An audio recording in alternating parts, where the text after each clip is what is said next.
I know you've seen them. Let's make a smoked maple old fashioned. You're going to start off with 2 ounces of Locke & Co. Distilling Big Catch Bourbon. So pour that into your rocks glass.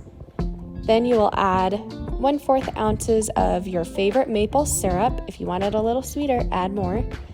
A couple dashes of Angostura bitters, and stir that all up really good. Make sure all the maple syrup is dissolved.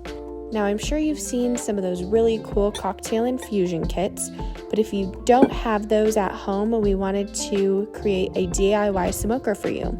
So all you have to do is put some wood chips on a piece of aluminum foil, get those smoking, and place a bowl on top of the cocktail and the wood chips, and then watch the magic happen. After that, add your ice and garnish with an orange twist and enjoy. And don't forget the bloopers.